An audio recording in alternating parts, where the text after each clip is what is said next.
My girlfriend invited her ex to draft night at my condo, then told me, if you're uncomfortable, just leave. So I moved the party with one message and gave her 30 days notice to find a new place. She didn't take that well. Sup, Reddit. Grab a snack. This one's a ride. So here's the deal. I'm Ethan, 32 male, and I've been with Nicole for 2 years. She moved into my place about 6 months into the relationship, and I genuinely thought we were solid. We had a good routine, shared a friend group, and I was dumb enough to think the little red flags were just quirks. Then one random Tuesday, she opened her mouth and said something that basically nuked our entire relationship in 30 seconds. Let me walk you through it. I own a 2-bedroom condo in Austin. Balcony big enough for my smoker and 4 mismatched lawn chairs. Bought it in 2019 when mortgage rates were survivable. Nicole moved in 2 years ago. She paid a flat amount toward utilities, nowhere near market rent. It worked, or I thought it worked. Our friend group runs a fantasy football league since college. 12 people, all convinced we actually know ball. We game together online a couple nights a week. Enough to justify the Discord server that's been active since 2016. Core crew, me, Drew, Tasha, Mike, Jordan, and about 6 others who rotate between active and lurking. Drew is my neighbor, total chaos merchant, owns a dog named Brisket, and no, that's not ironic. Tasha is our 2-time league champion and unofficial judge of all disputes. Nicole got absorbed into the group when we started dating. She'd pop into Discord for party planning. Everyone liked her. She was good at that.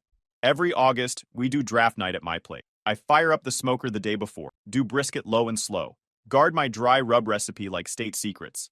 People bring laptops. We project the draft board on the TV, argue about sleeper picks until midnight. Good people. Good food. The annual tradition of thinking we know what we're doing. This year's draft night was set for Saturday. Nicole handled invite coordination and sides. I handled meat and tech. Tuesday night, I was on the couch comparing brisket prices because adulthood is having opinions about beef sourcing. Nicole was on her phone, half watching some show. She said it like she was mentioning the weather. Oh, I invited Brandon to draft night. I stopped typing. Brandon, her ex, the guy she'd dated for 4 years before me. The one she'd described in extensive detail as emotionally manipulative, obsessively jealous, and toxic enough that she'd cut off an entire friend group just to get away from him. The guy whose name used to make her physically tense. That Brandon. I looked at her. She didn't look up. Brandon, your ex? Yeah, still scrolling. He reached out a few months ago. We've been talking. He's completely different now. Did a lot of personal work. Apologized for everything. We're just friends. A few months. She'd been in contact with him for months, and I was finding out 4 days before she wanted him in my living room. I closed my laptop. You invited your ex-boyfriend to draft night in my condo, and you're telling me now? She finally looked up, annoyed, like I was being difficult about something simple. It's not a big deal. He's just a friend. I ran into him last week and mentioned it. He's into fantasy football now. It'll be fine. You ran into him at the coffee place near my office. Total coincidence. Sure, a guy she hadn't spoken to in years just happened to materialize at her specific coffee shop, and that turned into a party invite. Totally organic. I don't want him here, I said. This is my home. I've never met this guy. Everything I know about him came from you, and none of it was good. She put her phone down. The annoyance turned into something sharper. That was years ago. People change. I'm not going to uninvite him just because you're being insecure. That would be humiliating. I'm not insecure. I'm saying I don't want your ex in my house. She stood up, arms crossed. He's coming. I already told him. If you're going to be weird about it, maybe just go somewhere else for the night. Go to Drew's. It's a few hours. I'm not letting your paranoia ruin this. She told me to leave my own place so she could host her ex at a party I was throwing. I looked at her. How messed up it was that she didn't even see the problem. I thought about the last 2 months. The late nights, phone always face down, the vague weekend plans. It clicked. Not the full picture. That would come later. But enough to know whatever I thought this relationship was. It wasn't that. She was still standing there with her arms crossed, waiting for me to apologize or negotiate, or do whatever she expected pushover boyfriends to do. I didn't say anything. I just stood up, walked to the kitchen, grabbed my keys off the counter, and headed for the door. Where are you going? She called after me. Still nothing from me. I wasn't being dramatic. I just genuinely had nothing to say to her that would matter. She'd made her position clear, and now I was going to make mine. I walked out, drove to Drew's, and sat on his couch for an hour staring at the wall while he made us both iced coffee and didn't ask questions. He handed me the coffee, sat down in the chair across from me, and waited. She invited her ex to draft night, I finally said. Told me to leave if I didn't like it. Drew blinked. What? Leave your own condo? Yep. The condo you own? That's the one. He processed this for a moment. So, what are you going to do? I pulled out my phone and opened Discord. Typed one message in the draft night channel. At everyone, draft night is moving to Drew's place. Same time, I'll bring the brisket. Nicole wants to host her ex here instead, so we're relocating. Details tomorrow. I hit send, muted notifications, slept on Drew's couch that night. My phone blew up anyway. Even muted, I could see the screen lighting up every few seconds on Drew's coffee table. Nicole sent 14 texts in the span of 20 minutes, starting with confused, escalating to angry, landing on threatening. I didn't read any of them. Drew glanced at the phone a few times, eyebrows climbing higher with each buzz. Around 1 in the morning, a number I didn't recognize started texting. 3 messages. Drew picked up my phone, squinted at the screen, and said, "Bro, I think this is Brandon." Apparently, Nicole had given him my number so he could coordinate about the party. Brandon was asking what time he should show up and whether he should bring anything. The audacity of this guy texting me like we were buddies planning a cookout together. Drew started laughing so hard, he woke up Brisket the dog, who padded over to investigate the commotion. The dog decided nothing interesting was happening and flopped down on my feet like a 70-pound weighted blanket. "You're keeping Brisket tonight," Drew said. "Emotional support animal. Non-negotiable." I didn't argue. The dog was warm and didn't have opinions about my relationship. The next morning was going to be interesting. Drew woke me up at 6:45 by dropping his phone on my chest. "Bro, check the server." The Discord had exploded overnight. 47 new messages in the draft night channel alone. I scrolled through. Drew had posted around 11:45 the night before. "My place is locked in. Smoker transport happening tomorrow. This is not a drill." Then Tasha jumped in. "Wait, the Brandon? The one from the horror stories? Why would she invite him to anything?" Mike added, "I'm getting popcorn. This is better than the actual draft." The rest of the messages were people confirming they'd be at Drew's. Jordan was still bringing the queso. Someone started a poll asking whether Brandon should be auto-drafted to everyone's worst roster as punishment for existing. 12 votes yes within an hour. Then, the chaos started. Nicole had seen my message around midnight. She'd immediately started posting in the general channel, which was a tactical error. That channel has more lurkers, and she wasn't going to win a popularity contest with this crowd. She posted 4 messages in rapid succession. The first one said there must be a misunderstanding. The second one claimed she never told anyone to leave, just suggested I might be more comfortable somewhere else. The third one called the whole situation unfair and said I was blowing things out of proportion. The fourth one asked if we could please talk about this like adults, because this was embarrassing. The responses were not sympathetic. Mike replied with a single thinking emoji. Jordan asked if she'd also be providing snacks at the new intimate gathering. Someone I didn't even recognize posted a meme of a woman being escorted out of a building. Then Tasha did what Tasha does. She pinned the original message and added a mod note. For context, Ethan was asked to leave his own condo so Nicole could host her ex. He declined and relocated the event. That's the whole story. Moving on. Nicole tried to fight the pin. Posted 3 more times asking why Tasha was taking sides and whether the mods were really going to let one person's narrative dominate the server. Tasha responded with a single message. "This is your warning. Stay on topic or take a break from the channel." Nicole went quiet after that, for about an hour. Then Drew showed me another set of DMs. Brandon had found Drew's username somehow, probably from Nicole, and was trying to recruit him as a neutral party, asking if there was another side to the story and whether Drew thought Nicole was being treated fairly. Drew's responses were perfect, just leaving the man on red like a professional. I handed Drew his phone back. "Tasha's a legend. Always has been. She's been running that server with an iron fist since 2018. Nicole never had a chance." He was already making more coffee. "Also, your girlfriend tried to DM me at 2 in the morning, asking me to be reasonable and convince you to move the party back. I left her on red. Then she asked if she and Brandon could at least come to my place for the draft. I left that on red too. Ex-girlfriend? Yeah, I figured. I drove back to my condo around 8. Nicole was waiting. She'd clearly been awake for hours, pacing, phone in hand. The second I walked in, she transformed. Hey, soft voice, gentle smile, concerned eyes, the body language of someone who just wants to work things out. Can we talk? I think last night got out of hand. I didn't mean for any of this to happen. This was the Nicole other people saw. The warm, reasonable girlfriend who just wanted everyone to get along. There's nothing to talk about, I said.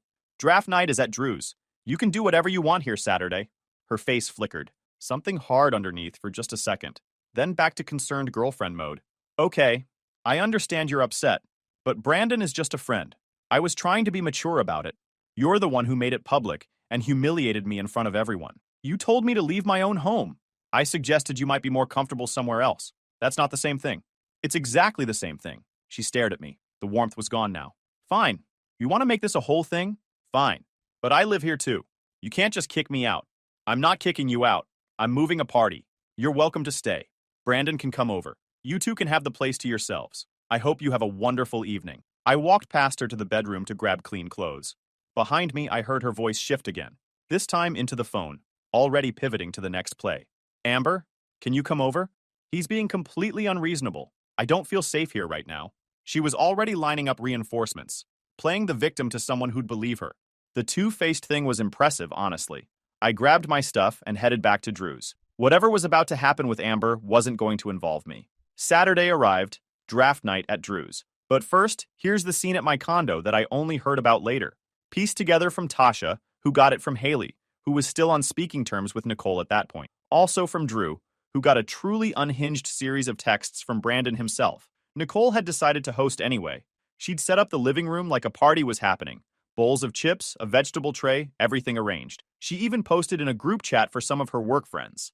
Hosting a little get-together tonight if anyone wants to stop by. Low-key vibes, good snacks. Sucks to suck. Nobody came. The work friends had other plans, or sensed the desperation, or both. The Fantasy League people were obviously all at Drew's, but Nicole had committed to the bit, so the snacks stayed out. Brandon showed up early, like 2 hours early. So there he was, sitting on my couch, eating my chips, at 4:30 in the afternoon, waiting for a party that was never going to happen. The first hour was fine. Nicole was in hostess mode, keeping the conversation going, probably still convinced people would show up eventually. But by 6, Brandon started getting antsy. He kept checking his phone, looking at the door, asking when the rest of the group was arriving. Some people might be running late, Nicole told him. Like how late? The draft starts at 7, right? There might have been some schedule changes. Around 7, the draft officially started at Drew's place, where everyone actually was. Brandon, sitting in an empty living room with a vegetable tray, started texting. Drew showed me the messages later. They were gold. 7:12. Hey man, is there another location for tonight? Nicole said some stuff changed. 7:34. Are people coming to her place, or? 7:58. Yo, is the draft happening somewhere else? Nobody's here. Drew didn't respond to any of them. Just let them sit there on red. Meanwhile, at the condo, Brandon apparently asked Nicole directly, so is this the party? Or, she tried to play it off, said there had been a miscommunication, but they could still have a nice evening, just the two of them. Brandon, to his minimal credit, seemed confused by this turn of events. I thought this was like a whole group thing. With the fantasy draft, you said there'd be like 15 people. Plans changed. Changed to what? It's just us eating chips. Is that a problem? It was, apparently, a problem. He spent the next hour on his phone, increasingly awkward, while Nicole tried to salvage the vibe.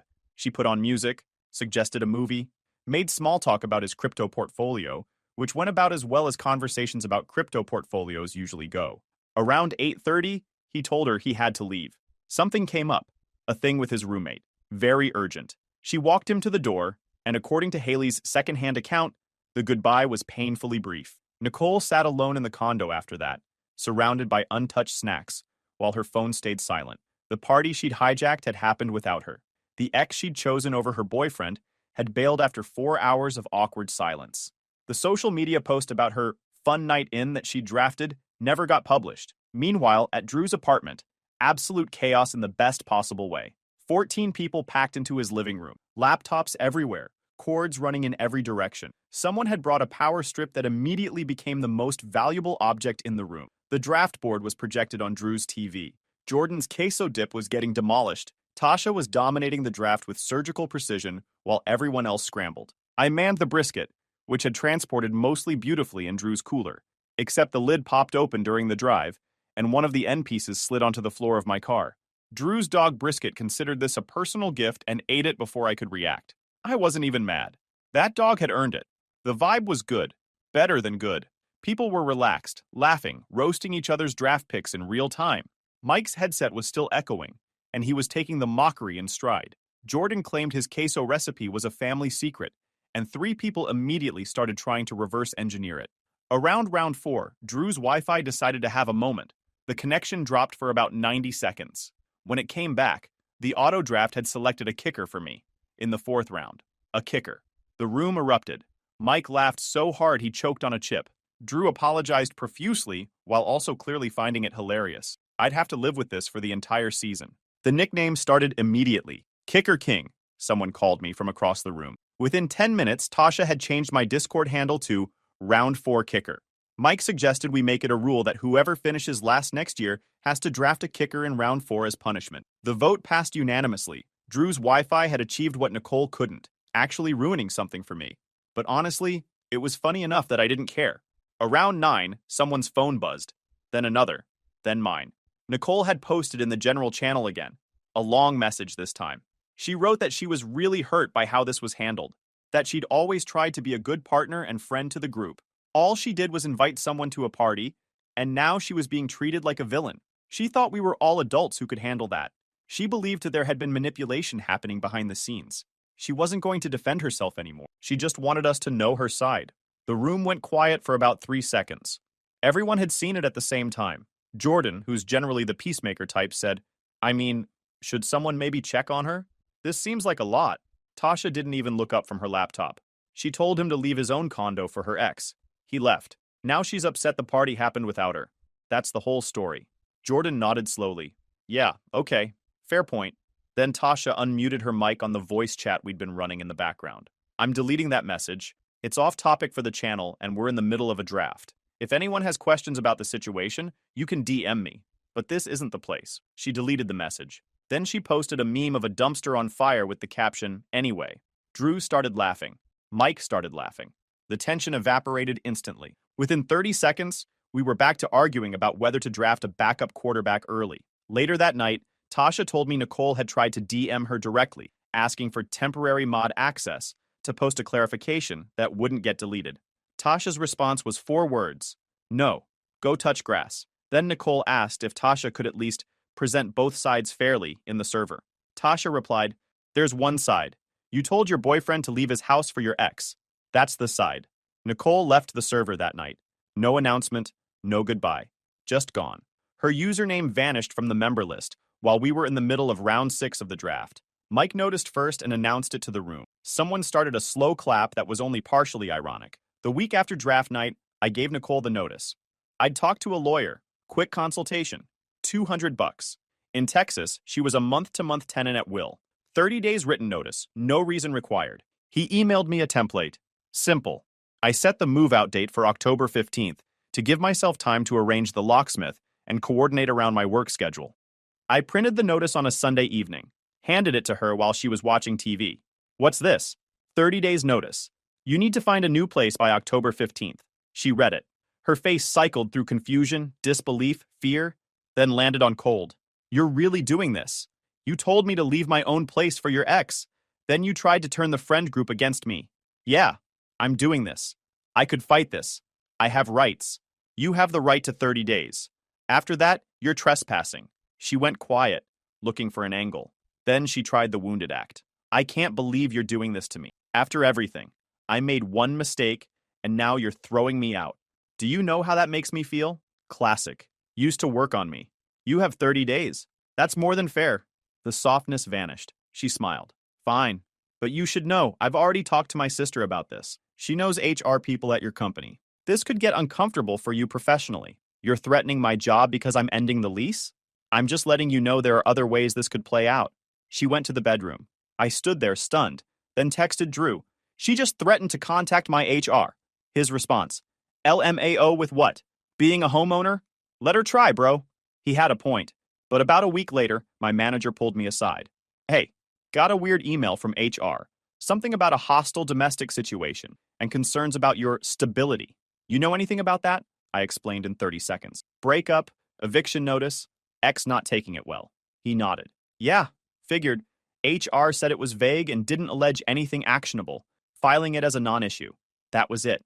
She'd actually done it, and it amounted to nothing. Here's where it gets petty. The next 3 weeks were a cold war.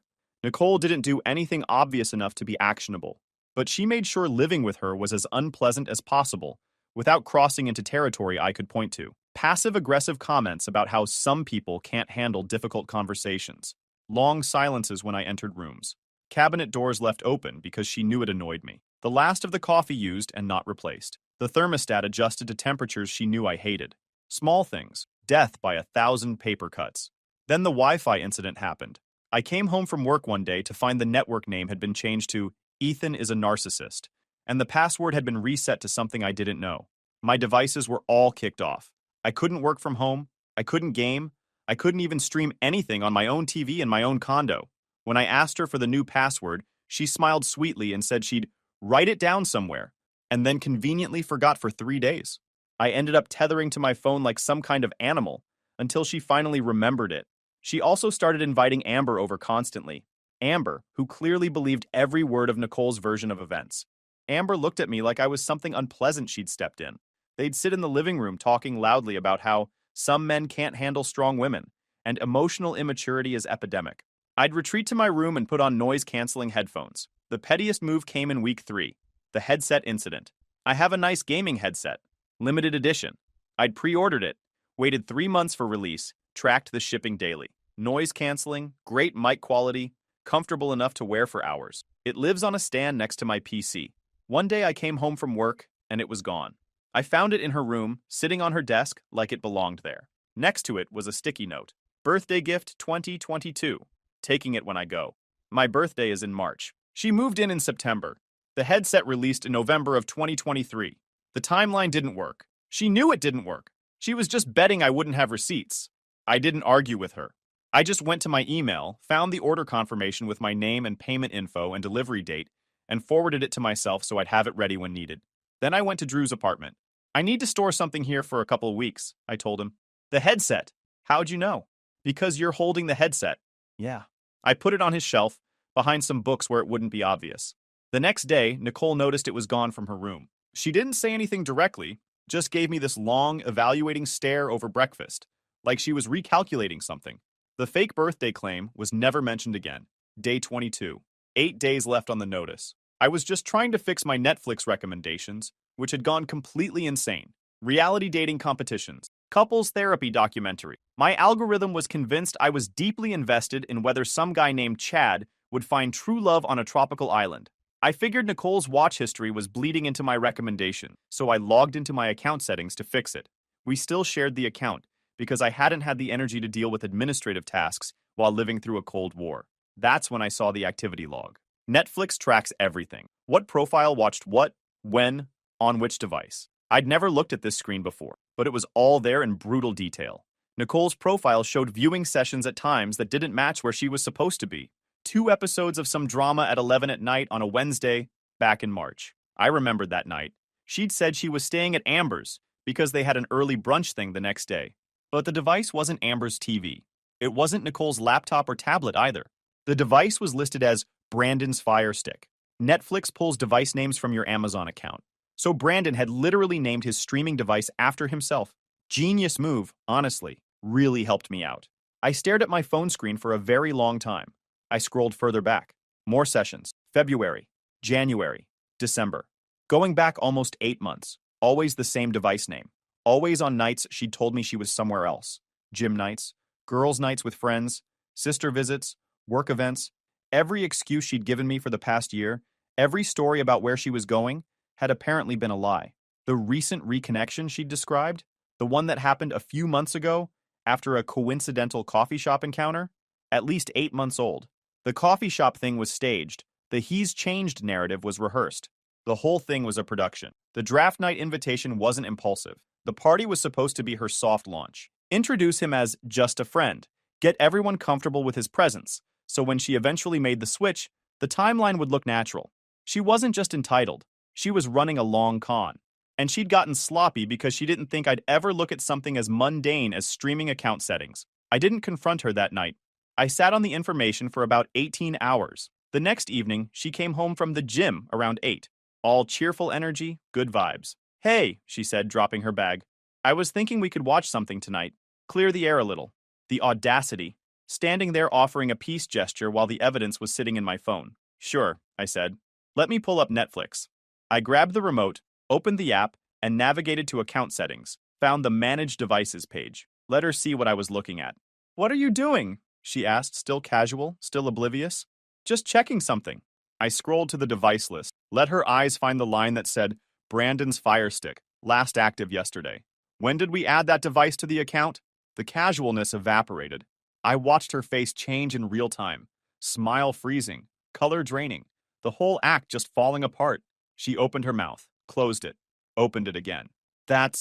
I can explain that. Can you?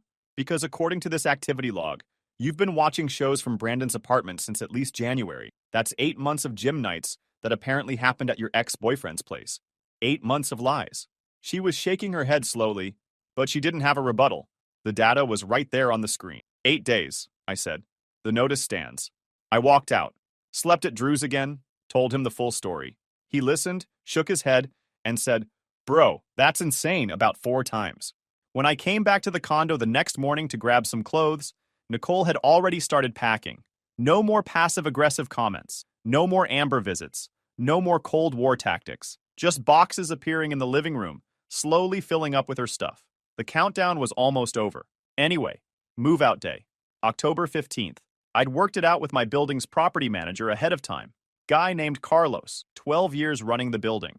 I told him the situation, and he agreed to be present during the move as a neutral witness. Smart, he said. Prevents problems. I also arranged to have the locks rekeyed immediately after she left. Paid extra for same-day service. I wasn't taking any chances. Nicole had scheduled a moving van for noon. Her sister Amber was helping. Drew offered to be there too, but I told him to stand by at his place in case I needed backup. I didn't want to turn move-out day into a spectacle. I just wanted it done. I spent the morning at Drew's, pretending to watch something on TV. Around 11, Carlos texted, She's here with the van, loading now. I'm keeping an eye on things. I waited, walked Drew's dog, had another cup of coffee. At 12:45, Carlos texted again. Almost done. She tried to take the smoker from the balcony. I told her it wasn't hers, and it wasn't leaving the unit. She argued for about 10 minutes, then gave up. Everything else went fine. She'd actually tried to claim the smoker. The same smoker I'd had for 3 years before I met her. The centerpiece of every draft night. The thing that had made brisket for dozens of events she'd attended as my guest. Of course she tried to take it. At 1, Carlos confirmed the van had left. I walked back to my building and found him in the lobby, holding a new set of keys. Locks are done, he said, handing them over. She returned her copies, everything settled. She give you any trouble? Aside from the smoker thing? Not really. Her sister was muttering about lawyers and karma the whole time, but that's just noise. The actual move went fine. She signed the inventory acknowledgement. You're clear. I thanked him and headed upstairs. The condo was finally quiet. I walked through each room, cataloging the absences. Drew's dog Brisket had come up with me. Brisket sniffed every corner like he was conducting an inspection, then settled onto his favorite spot on my couch like nothing had changed. The headset was back on its stand. Drew had returned it that morning. Everything that was mine was still here. Everything that was hers was gone. The first thing I did was open my laptop, went to Netflix account settings, scrolled to manage devices, and found Brandon's Fire Stick, still sitting there like a digital artifact of betrayal. I clicked remove, and it was gone. Then changed the password and removed Nicole's profile entirely. 2 years of watch history, her algorithm, her recommendations, all wiped. She'd find out the next time she tried to log in from wherever she was staying. Probably Brandon's place. Probably tonight.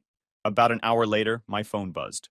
Nicole, did you seriously kick me off Netflix? I replied, subscription's in my name. Should have thought about that before moving to your boyfriend's apartment. She didn't respond. Some conversations just end themselves. I texted Drew. She's out. Smoker survived. Come over whenever. He showed up 20 minutes later with a pizza and 2 drinks. We sat on the balcony eating, and for the first time in 2 months, I felt like I could actually breathe. The aftermath came in pieces over the following weeks, mostly through Tasha, who had sources everywhere. Nicole moved in with Brandon. Tasha showed me the screenshot during a gaming session. Haley had forwarded it from Nicole's Instagram story, since deleted. A cramped bedroom with boxes stacked in the corner, captioned New Chapter, Same Me, with a sparkle emoji. The room was clearly a converted den. No closet, no windows. Brandon's crypto setup visible in the background, with 3 monitors showing red numbers and a whiteboard with HODL written on it. That's his bedroom, Tasha said, which he shares with her now. In an apartment he also shares with 2 roommates. Drew pulled up Brandon's LinkedIn on his phone. His job title was Independent Digital Asset Strategist. His last actual W-2 employment was 3 years ago. She left your condo for that, Drew said, shaking his head. A guy who calls losing money a strategy. Nicole was now the primary earner in a household of 4. The salary that used to fund her shopping trips was now covering rent for 3 other people, one of whom spent his days watching numbers go down and calling it patience. She's miserable, Tasha added. Haley said she tried to complain about the living situation last week, and Amber told her to figure it out because she wasn't taking her in. Amber, Nicole's own sister, the one who'd been ready to go to war. Turned out she was furious at her. Amber had spent weeks defending her, calling me a monster, only to find out later about the 8 months of lies and the Netflix receipts. They weren't speaking. First Saturday of November, I threw the real party, not draft night. This was the victory lap. My place. My rules. I called it the relaunch, posted the details in Discord. At everyone. Relaunch party at my place. Saturday the 2nd. Starting at 2. Brisket. Games. Fantasy standings review. Bring whatever you want. One house rule. No exes. If you've dated someone in this server, don't bring them. See you there. RSVPs came fast. Drew said he'd be there at 1 to help, and that Brisket the dog was also coming. He added to keep Brisket the meat away from Brisket the dog. Tasha replied, finally, Drew's Wi-Fi was criminal. Jordan announced Queso Round 2 incoming. 14 confirmations. My condo. My people. The party was everything draft night should have been. Low-key, comfortable, familiar. Drew helped set up. Tasha brought a soundbar. Jordan's queso was somehow even better. Mike's headset finally worked, and everyone gave him a standing ovation that was about 40% sarcastic. The brisket was perfect. 14 hours in the smoker. Bark so good people were fighting over the end pieces. Late in the evening, Drew raised his drink. To the man who knows when to relocate a party, and when to relocate a whole relationship. Everyone laughed. Tasha added, and to the brisket, the real MVP. Later, when most people had left and it was just me, Drew, and Tasha cleaning up, she mentioned something. Nicole tried to start a new Discord server, invited some of the fringe people, called it a fresh start community. How'd that go? 3 members, her, Amber, and Brandon. Except Amber left after a week because they're still fighting. So now it's just Nicole and Brandon posting memes to each other in a dead server. I nodded, threw another handful of paper plates into a trash bag. The whole thing was finally over. Guys, we are so close to hit 100,000 subscribers on this channel. If you are not subscribed to the channel, please consider subscribing. It really helps hit that 100,000 mark. Thanks for making this dream come true. My mom tried, forcing me to marry my cousin so she could get a green card. When I said no, she spent years sabotaging my life. Eventually, it all came back on her. All right, Reddit. Yeah, I know how the title sounds. Before anyone starts cracking jokes, yes, this involves marrying a cousin. But wait, let me explain. My family is Dominican. I, 23 male, grew up in a house where Spanish was my first language, and loyalty to family wasn't a suggestion. It was the rule. Everything my mom Yolanda has ever done to me, she did under the flag of family. Every demand, every scheme, every meltdown, always wrapped up in duty and sacrifice talk. When you grow up hearing that stuff your whole life, you don't question it for a long time. You just carry it. I was 19 when my mom sat me down at the kitchen table and told me I was flying to the Dominican Republic that summer to marry my 3rd cousin. Not asked, told. My cousin's a decent person. Grew up rough over there. Her own mom was neglectful. And honestly, my mom showed her more attention than she ever showed me. My cousin wanted to come to the States for nursing school. I never had a problem with her. The problem was the plan. Fly down, legally marry her, bring her back on a spousal visa, stay married for a year, divorce. My mom would pocket whatever money came out of it. I'd handle the felony. She'd brought this up a couple years earlier, and I figured she was just talking.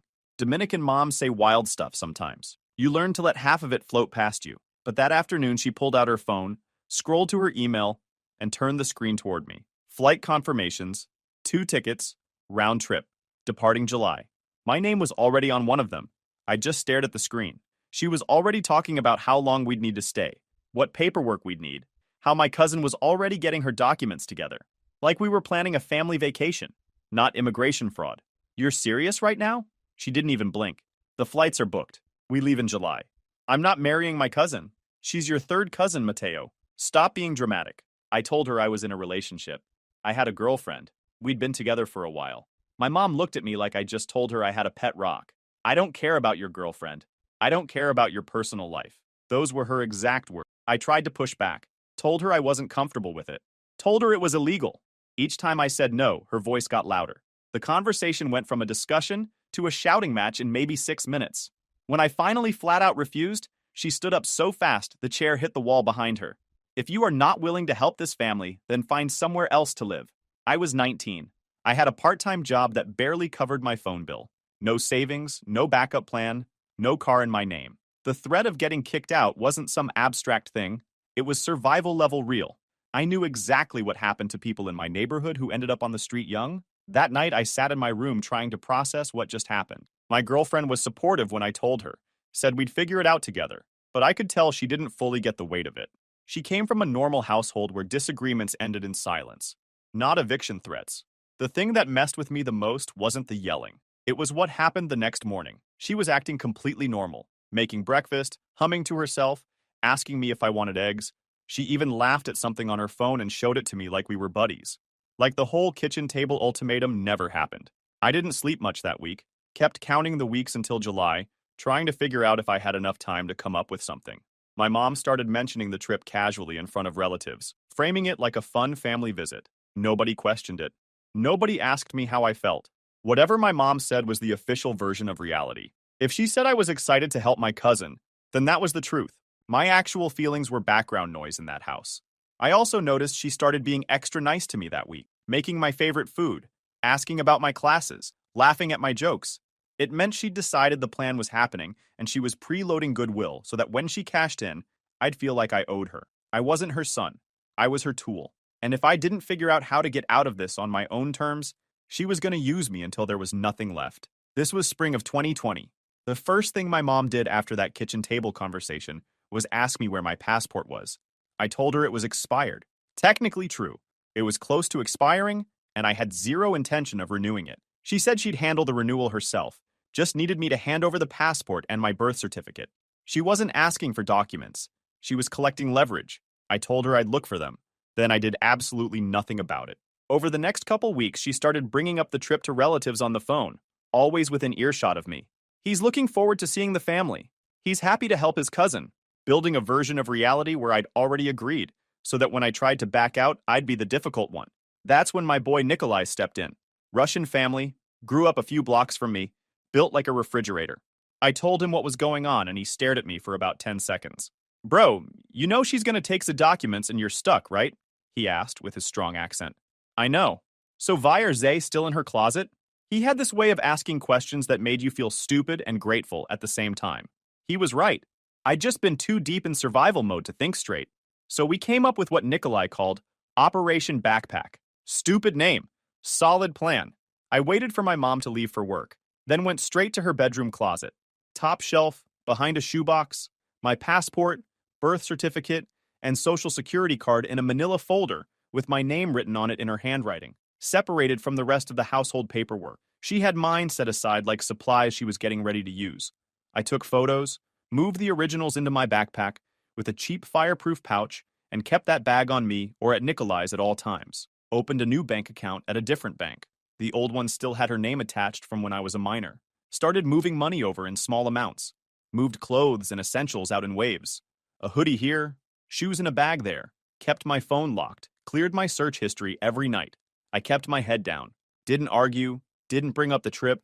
Didn't give her anything to react to. Gray rock before I even knew the term existed. About 3 weeks in, she walked into my room without knocking and started going through my dresser. Opened every drawer, moved things around, looked under a stack of jeans. When she didn't find what she was looking for, she stopped moving, stood there with her back to me for a few seconds, perfectly still, then turned around. Not angry. Worse, patient. Where's your folder? What folder? The one that was in my closet. I don't know what you're talking about. She barely smiled, then walked out without closing the door. Over the next few days, she started doing these little tests, asking me to hand her my ID, asking me to log into the old bank account. Each time I had a deflection ready. Each time she watched my face a little too carefully. Then she tried a different angle. Called my aunt and uncle and told them I was being disrespectful, refusing to help family, turning my back on my cousin who had nothing. She painted me as the selfish American kid who forgot where he came from. A few relatives called me to lecture me about gratitude. I let them talk and said I understood. Never corrected the story. Then came the ambush. My mom invited me to Sunday dinner at my aunt's place. Said it was just family, nothing serious. When I walked in, the living room was full. My aunt, my uncle, 2 older cousins, and my mom sitting in the middle looking concerned. My uncle started it. Said the family was worried about me, that I was being selfish, that it wasn't how I was raised. My aunt said my cousin in the DR was counting on me. One of my older cousins told me to stop thinking about myself for once. The whole time, my mom just sat there, quiet, dabbing her eyes with a napkin. She'd coached every single one of them, and she didn't even need to speak. Just let the room do her work. I looked at all of them and realized nobody knew what they were actually asking me to do. She'd framed it so carefully that they thought I was just being difficult. I said I understood their concerns and left. Didn't argue, didn't explain. Because in that family, the truth coming from me would lose to a tear coming from her.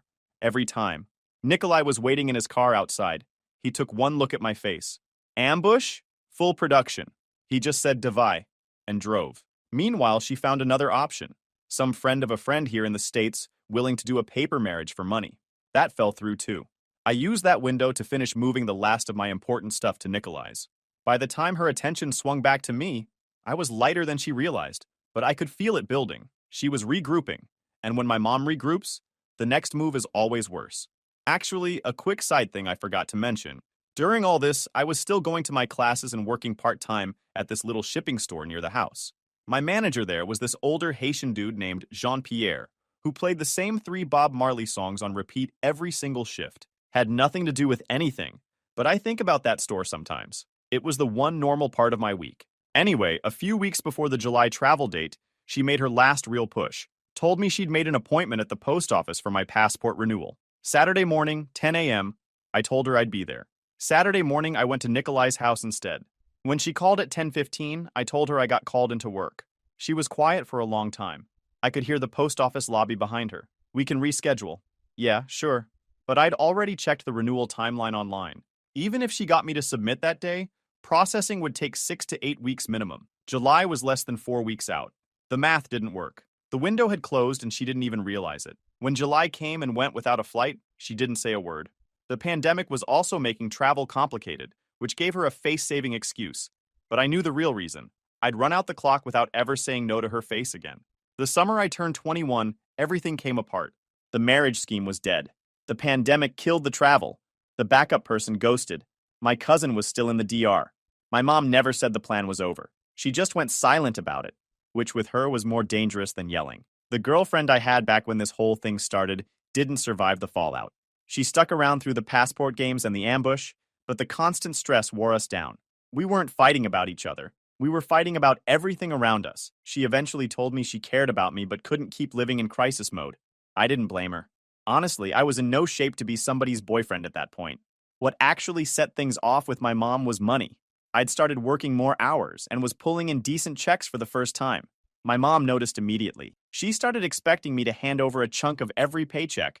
Not rent, not a bill split, just money. She framed it as helping with the household, but the math never added up. She wanted roughly half of what I made, and when I asked what it was going toward, she'd either dodge or go straight to guilt. I started pushing back. Small boundary lines, giving her less than she asked for, saying I had bills, delaying by a day or two. Every time I pushed back, she got quieter, which was worse. That's when she started pulling threads. First, she forgot to pay the phone bill for the family plan my line was on. My phone got cut off for 3 days, right when I was trying to pick up extra shifts. When I confronted her, she said it was an accident. She'd been busy. It slipped her mind. Then she told me she needed my car key back, the spare to the car I'd been using, which was technically in her name. Said she needed it for the mechanic. Never gave it back. Each move was small enough to deny and big enough to remind me who was still holding the strings. But I had my documents. I had my separate bank account. And she didn't know about either one. So when she reached for control, she was grabbing at things that didn't matter as much as she thought they did. Operation Backpack was the only reason those moves stung instead of crippled. One night in August, she told me to send her $300 by the morning. I already covered my share for the month. She tilted her head like I'd said something amusing. I'm not asking about your share. I'm telling you what I need. I don't have it. She stared at me for a long time and then said something I'll never forget. You think you're grown? Then go be grown somewhere else. I didn't respond. Walked to my room and started mentally running through what I still had in the apartment that I couldn't afford to lose. Most of the important stuff was already out. I set my alarm for 5 in the morning, planning to pack quietly before she woke up. Didn't get the chance. By the next afternoon, my stuff was in trash bags on the front porch. 3 black hefty bags lined up in a neat row. My winter coat was sticking out of one of them. I could see it from the sidewalk. She was all calm about it.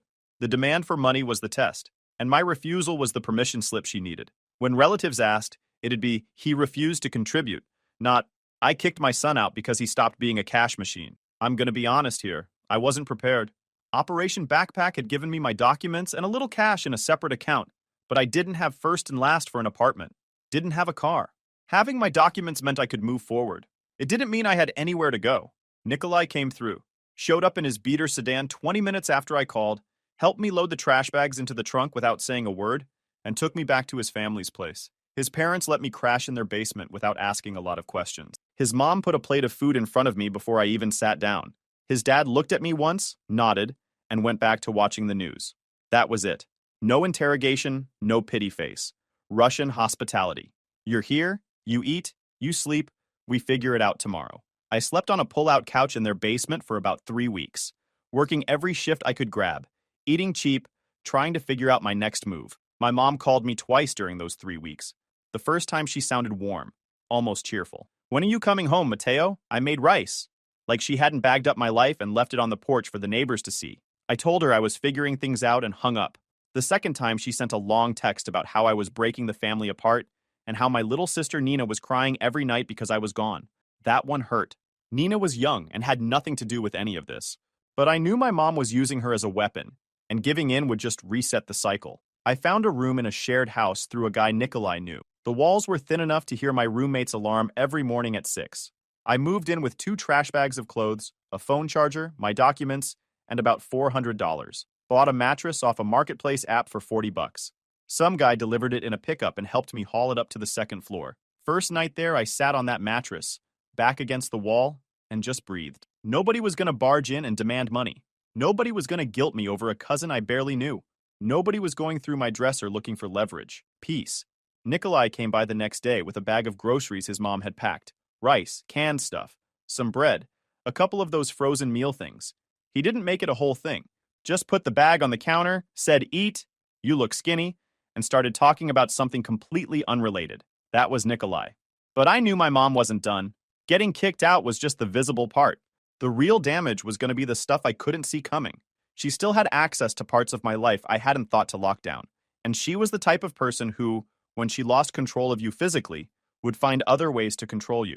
That fall, about 2 months after I moved into the shared house, I got pulled over on the way home from a late shift. It was around 11 at night. Empty road, no traffic, just me and my headlights. I saw the red and blue in my mirror before I even heard anything. My hands got tight on the wheel right away. I'd bought a used car a few weeks earlier, with what was left of my savings, and it was not exactly in showroom condition. The kind of car where you hold your breath every time you pass a cop. The officer ran my plates and came back to my window with a look that told me something was wrong before he even opened his mouth. "Are you aware your registration is suspended?" "Suspended? No, sir, I just bought the car a few weeks ago."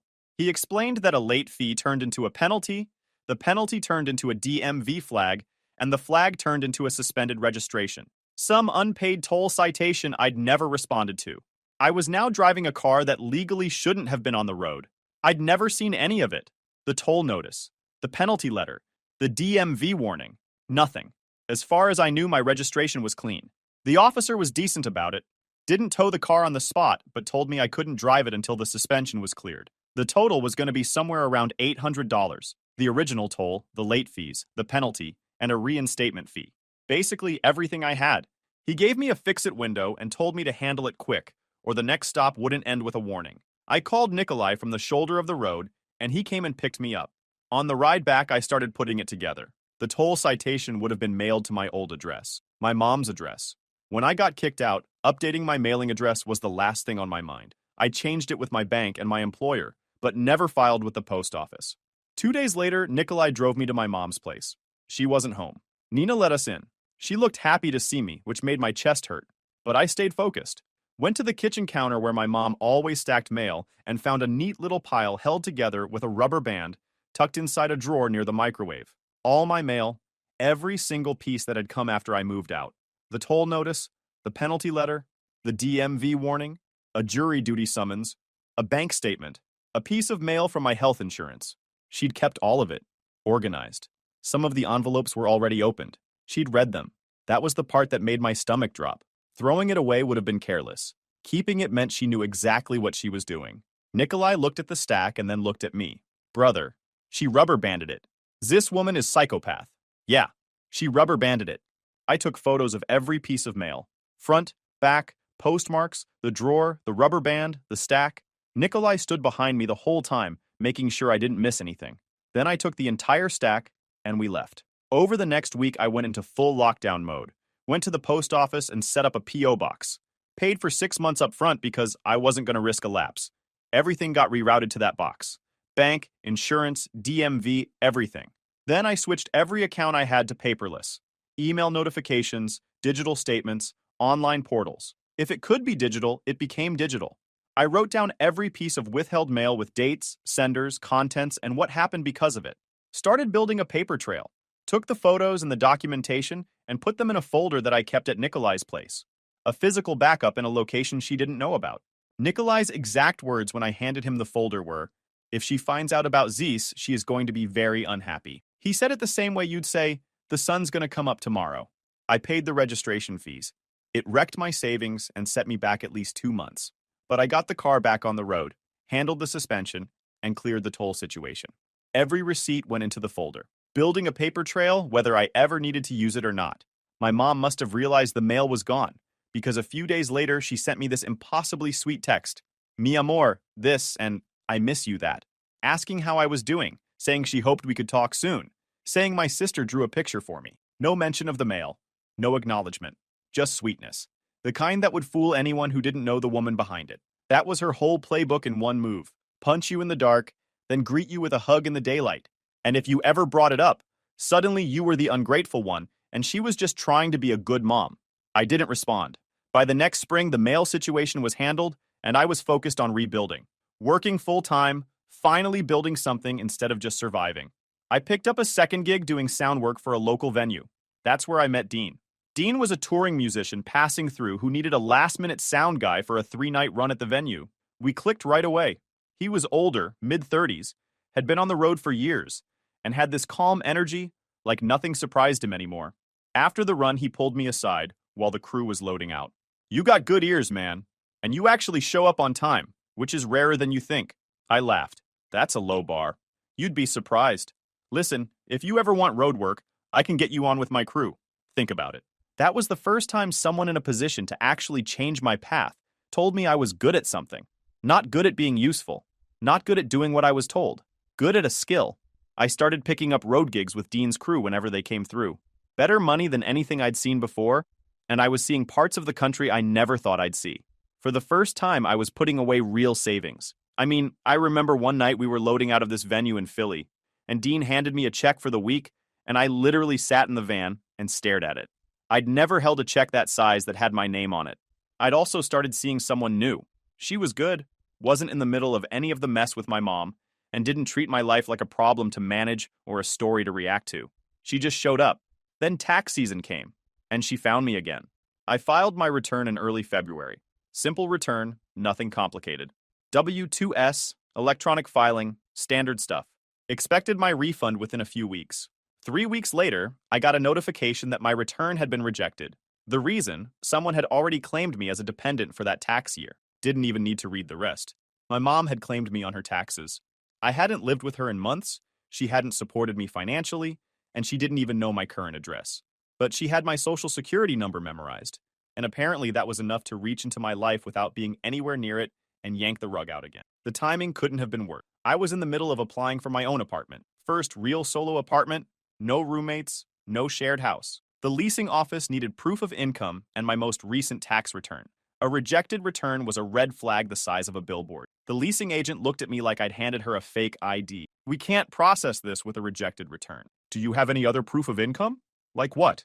3 months of pay stubs, bank statements showing deposits, maybe a letter from your employer, and we'd need a larger security deposit. I walked out of that office and sat in my car for a good 10 minutes. Engine off, hands on the wheel, staring at nothing. I was furious in a way that was almost calm. Of course she did this. Of course it landed at the worst possible time. She didn't need to be in the room to ruin something. She just needed a 9-digit number and the willingness to use it. I didn't call her, didn't text her. Drama was what she fed on. Instead, I went into full lockdown mode again. Filed a paper return by mail with a written dispute. Lease, bank statements, employer letter. That process was going to take months.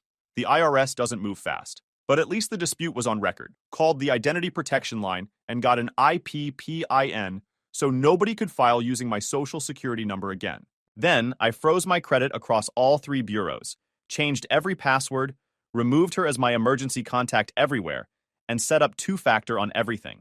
Changed my security questions too because every one of them used answers she'd know.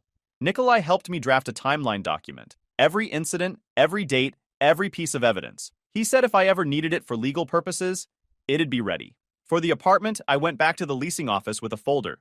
3 months of pay stubs, 6 months of bank statements, a signed employer letter, and an extra month as security deposit.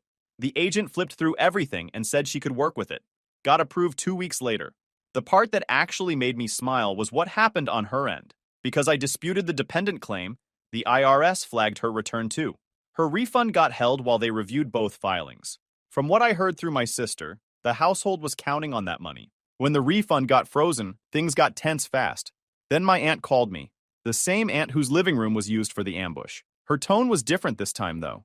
She asked me what was really going on, and for the first time, she actually listened. I didn't tell her everything, but I told her enough that I hadn't lived with my mom in a long time, and she claimed me on her taxes anyway, that I'd had mail withheld from me. My aunt got quiet and said something I never expected to hear from that side of the family. Your mother told us a very different story. Yeah, she always does. My sister also let slip that my stepdad was pushing back. The frozen refund was supposed to cover his kids' expenses.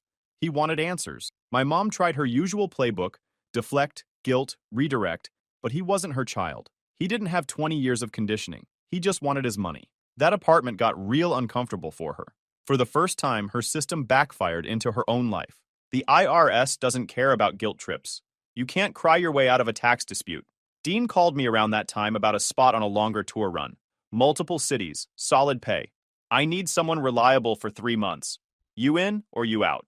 I'm in. Good. We leave in 2 weeks. Get your stuff sorted. I took it without hesitation. 3 months later, I had enough saved and enough stability to make the move official. Found a place 800 miles from my mother's zip code. Signed the lease over the phone, wired the deposit, and started packing. I loaded up my car on a Tuesday morning before the sun was all the way up. It was really cold. I remember that. Pulled out of that city, and didn't look in the rear view once. By late 2024, I'd been living far away for over a year. And the strangest part wasn't the distance. It was the silence. For years, my nervous system had been wired for the next hit, the next phone call, the next demand, the next guilt trip. And then one day, there was just nothing. I'd wake up and the only sound was traffic outside and the coffee maker. Nobody going through my drawers. Nobody asking where my paycheck went.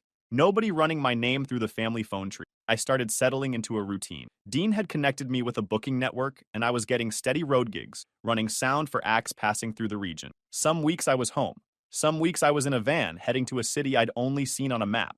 The money was consistent, not rich, but consistent, which honestly felt better than rich at that point. I was still with the same girl, and for the first time, it actually felt like a real partnership. She'd call me out when I was being avoidant, but never used my past as ammo.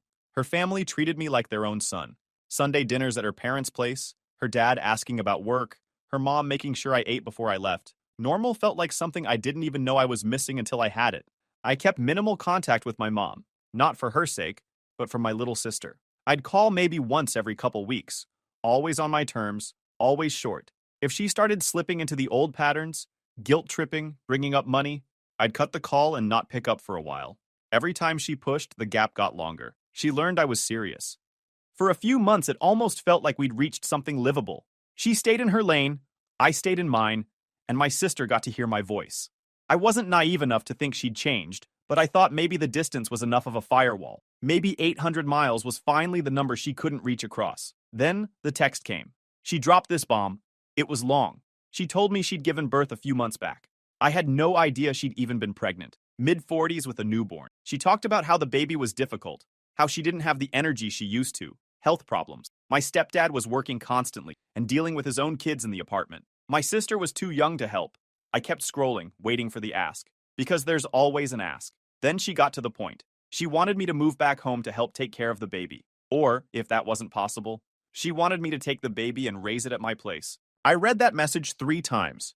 She wanted me to either uproot the life I'd built from nothing and become a free live-in nanny, or ship a newborn across the country to be raised by the son she kicked out, sabotaged, and tried to use for immigration fraud. The nerve on this woman was impressive. It was all the same thing. She saw me as a tool she could pull out whenever she had a problem she didn't feel like solving herself, and no amount of distance was ever going to change that. I sat with that text for a full day. Not because I was considering it. I knew my answer the second I read it. I sat with it because I wanted the message I sent back to be the last one I'd ever need to send. And yeah, I know someone's going to ask why I didn't just file a restraining order. I thought about it. But here's the thing. Courts want proof of physical threats or stalking. What my mom did was messed up and some of it was straight up illegal, but a judge would hear she held my mail and claimed me on her taxes, and tell me that's a civil matter, not a protection case. Plus, filing a restraining order against your own mother in a Dominican family? That's not just burning a bridge. That's burning every bridge connected to it, including my sister. And I was still broke for most of this. Lawyers cost money I didn't have. Court dates meant missed shifts I couldn't afford to miss. Moving 800 miles away and blocking her on everything was my restraining order. The broke version, but it worked. The next morning, I typed out my response. Short. Told her I'd been naive thinking distance would change anything. I wasn't uprooting my life to take care of her child. I was going no contact. I wished everyone a good life and told her not to contact me again. Then I blocked her number. Blocked her on every platform, every app, email, everything. Deleted the thread so I wouldn't be tempted to reread it looking for something human in her words. There was nothing there to find. I set my phone down on the kitchen counter and just stood there for a minute. My girlfriend walked in and saw my face. You okay? Yeah, I think I actually am. She didn't push it, just poured 2 cups of coffee and sat down next to me. My shoulders dropped and I could actually breathe. I found out later through a cousin I still talk to that things at my mom's place were rough. Apartment overcrowded with my stepdad's kids and a newborn. Finances tight because the tax refund situation had cascaded into real budget problems. People stopped picking up when she called. People were doing the math and realizing that maybe the kid she kept calling ungrateful was just the one who got out. I don't take joy in that. But I'd be lying if I said there wasn't some peace in knowing that the whole setup she had going was falling apart without me there to hold it together. These days, I wake up, make coffee, go to work, come home to someone who actually wants me there. I'm thinking about proposing. I'm thinking about what kind of life I want to build, not what kind of life I need to escape. I'm not angry anymore. I'm just done. And honestly, blocking her felt like locking a door I should have locked years ago. I still haven't figured out what to do about my sister, though. That part keeps me up sometimes. Guys, we are so close to hit 100,000 subscribers on this channel. If you are not subscribed to the channel, please consider subscribing. It really helps hit that 100,000 mark. Thanks for making this dream come true.